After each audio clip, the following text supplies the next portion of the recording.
এবং অনেকেই আপনাদের এই যে বক্স টিভি চালানোর জন্য যেই এবি ফোরটা খুঁজে পান না বা সেট আপ করতে অসুবিধা হয়। তো AB1টা হচ্ছে আমাদের টিভি আছে, বক্স টিভি, AB1টা হচ্ছে এটা। তো এটাতে যদি না পাই সেক্ষেত্রে আমরা পিছনে যে এবি অপশনটা আছে AB2 এটা। তো AB2তে আমরা কি করছি, এই যে সাদা কেবেলটা, এই যে সাদাতে লাগিয়ে দিছি, নিচের পোর্টে সাদা কেবলটা লাগিয়ে দিলাম। আর মাঝখানে যে লাল আছে লালটা আমরা গ্যাপ রাখছি, গ্যাপ রেখে হলুদটা হলুদের জায়গায় লাগিয়ে দিলাম, হলুদের জায়গায় দিয়ে দিলাম। আমাদের টিভিতে এখন দেখবো আসে কি না। এই যে দেখতে পাচ্ছেন আমাদের টিভিতে, এই যে আমাদের টিভিতে চলে এসেছে বক্সটা। তো এরকমভাবে করে সেট আপ করলে চলে আসবে আশা করি, টেনশনের কিছু নেই।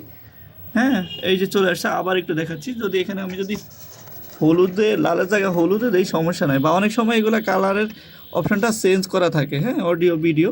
তো সেক্ষেত্রে কালারটা ঘুরিয়ে দিলে চলে আসবে। এক এক টিভিতে অনেক সময় চেঞ্জ করা থাকে, চেঞ্জ করে দিলে চলে আসবে, সমস্যা নেই। তো এইভাবে ট্রাই করতে পারেন, আশা করি চলে আসবে। জি।